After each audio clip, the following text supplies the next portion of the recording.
Here we are in a beautiful estate of gardens and vineyards. Over 1,000 acres of organic grapes are grown here.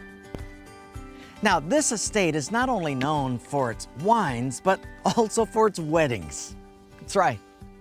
I mean, who could resist a beautiful place like this for an event of a lifetime for a young couple and their families? It's gorgeous. This would be sort of the setting I would be apt to choose, wouldn't you? Now, I've performed lots of weddings in very unique settings. This is one of the prettiest. But I remember one where I married a cowboy and his fiancée. She was a large woman. And they were both horse people, so they wanted to get married on horseback. Now, they both had very spirited horses, to say the least. Because I needed to read from my Bible on horseback, I asked for a lame, blind, and bomb-proof one. The wedding seemed to go just fine. The bride was with her beautiful white dress, and she chose to sit side saddle, I guess so it wouldn't wrinkle the dress. Now, I had just pronounced them husband and wife when one of the guests tried to pin something, snuck up on the horse and pin something on the bride's horse. Not a good idea. The horse bolted down the road like it had just been bitten by hornets, bucking and rearing back, and within the first few yards, the bride in all her glory was flying through the air with the greatest of ease. She hit the ground and bounced a few times before she stopped, and everyone was aghast. We were afraid that the wedding would be spoiled, and everyone was ready to call 911 on their cell phones. But it didn't faze the bride at all. She got up, pulled up her dress, and with a death grip, she grabbed that horse with a grip that would make even Hulk Hogan say, "Uncle." She threw herself over the horse and then manhandled it like I've never seen anyone do before. At that moment, I thought in my mind, this husband is in for quite an adventure. If I were him, I'd just start off every morning by just turning to her and saying, "Uncle," just for good measure. Well, the celebrations here are usually a bit tamer. Now, I'm sure they would be gregariously celebrated with a reception that would last well into the night. But as exciting as these weddings here would be, they wouldn't hold a candle to the celebrations in Israel during the times of Jesus. Some of these would last for days, not necessarily because it was a large and expensive wedding, but because families or friends would have to travel for days to get to the wedding. And when the wedding was over, they just couldn't exactly jump into their SUV and zip back to their hometown. I mean, you're looking at a 3-day walk in either direction. So they would often stay a few days. So let the celebration continue. Now, taking care of the guests was the responsibility of the couple and their families, and it would be quite an embarrassment if the host family didn't host well, especially after the distance and expense that was incurred by the guests just to get there. Now, in one such wedding, we find in the Bible a story with a message. It's in the 2nd chapter of John, and it marked the beginning of the public ministry of Jesus. There he did his very first miracle. That's right. His very first miracle could have been performed in a place just like this. It was at a wedding in Cana of Galilee. Now, in these next few verses, we will find a truth that will inspire each of us, especially when we've traveled and traversed and we're tired of one step after another without seeing the end in sight. And it was at a wedding in Cana of Galilee that we'll find the key that turns the mundane into the miraculous, what can turn the common into an irresistible life. So, let's read 11 verses from John chapter 2. It goes like this. On the 3rd day, there was a wedding at Cana in Galilee, and the mother of Jesus was there. Jesus also was invited to the wedding with the disciples. And when the wine ran out, the mother of Jesus said to him, "They have no wine."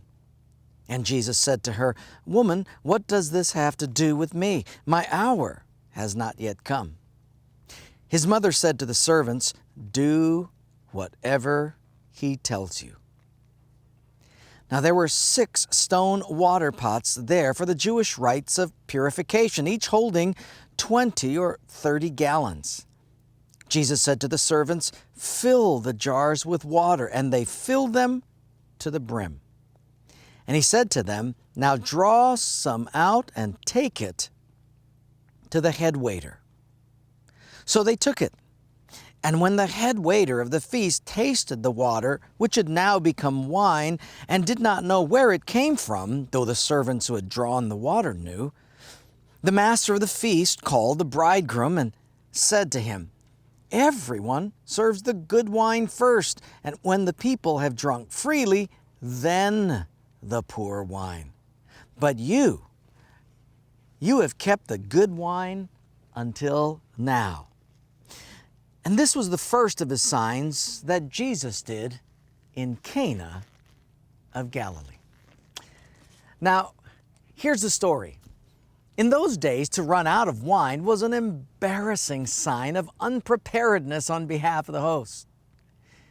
It must have been a close friend of Mary's who was also embarrassed by the lack, so she went to Jesus and asked for help. Obviously, there was a miracle needed here. Now, most miracles are instantaneous events. A sick person healed, or a dead person raised, a leper cleansed. But this miracle would be different. It wouldn't happen instantly. It would happen eventually. I think we miss out on so many miracles because we're expecting or looking for instant ones. But watch what happens here. Remember, there were about 6 water pots, each holding 20 to 30 gallons. So if you figure an average of, let's say, 25 gallons per pot times 6 of them, it would be about 150 gallons worth that needed filling. So the servants were dispatched to fill them. Now you have to remember that there were no garden hoses in those days. They couldn't just turn on a spigot. There was a well in the middle of the city square where water had to be drawn out and carried to the wedding location by buckets. So let's do the math here. Let's say there were 4 servants, each with a gallon bucket. That would be 4 gallons per trip. Now that would equal about 37 trips. And if each trip took about 10 minutes each, figure that out. That's over 6 hours to complete. So this is going to take some time. Got to keep that in mind as we continue. But somewhere along the line, and we don't know exactly when, but the head waiter was called over and asked to take a sip of the water. Now, no one knew that it had turned into wine at this point. So it was quite a risk for the servants to take a ladle of water and say, "Hey, check out this organic water. No wine right now. We just thought we'd switch it to well water, and no one should know the difference." No.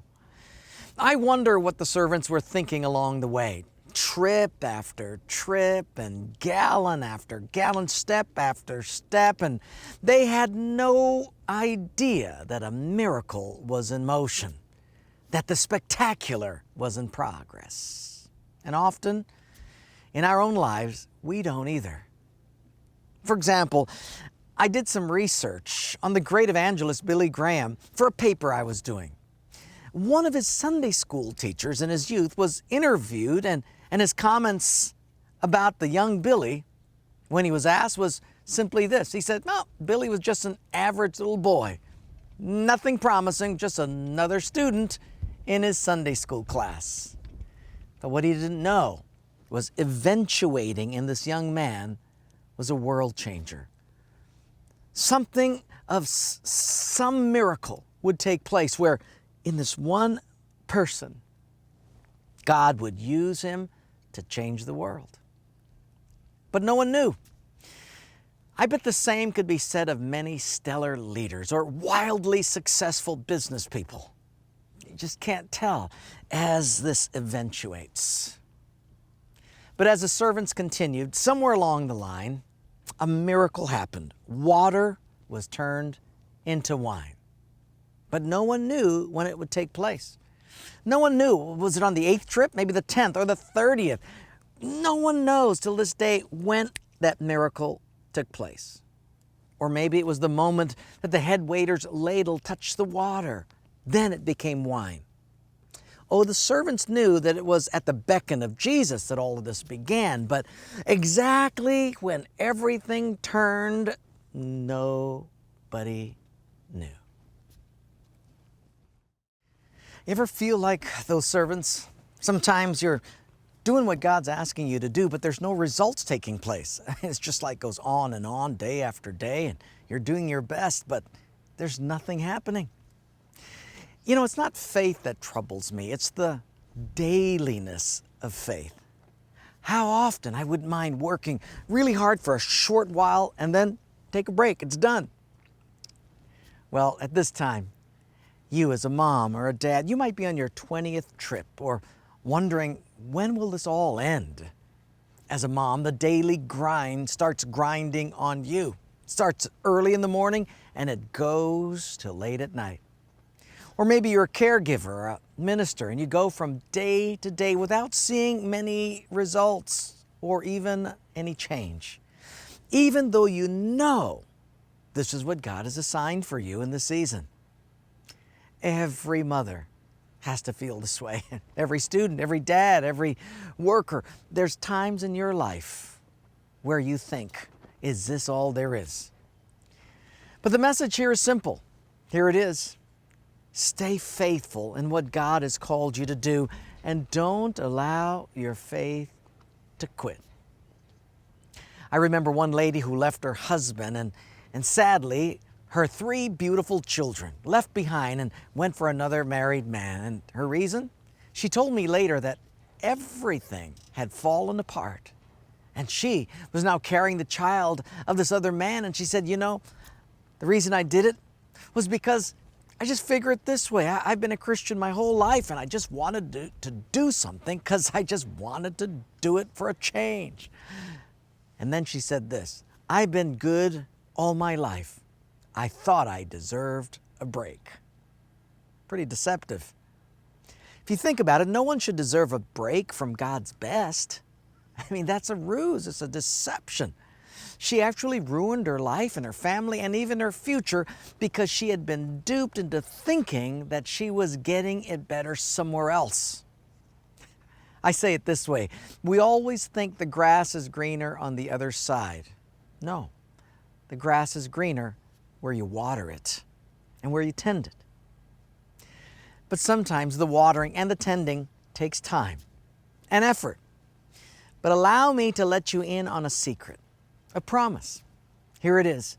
Stay faithful to what God has called you to do because a miracle is in motion. You may have no idea about it, but I promise you that one day, and you won't know when it happened, but one day you'll turn around and realize that somewhere along the line, the water that you've been carrying has turned into the choicest of wines. You won't know what day or what hour that it took place, but a heart turned around, or a life was made new, or a husband turns his attention towards God for the first time, or a child turns his life over to the Lord. You don't know exactly when it happened, but somewhere between your prayers and your persistence, somewhere between the cooking and the dishes and making the lunches and the cleaning, somewhere water turned to wine. Faith can be defined as living in advance what you will only one day understand in reverse. And that's exactly what Hebrews 11 tells us. Without that kind of faith, it's impossible to please God. For those who come to Him must believe that He is, and that He's a rewarder of those who diligently seek Him. Some of you who are watching or listening right now have been singing, "Is that all there is?" Or you may be wondering, when will all of this end? the step after step and the day after day.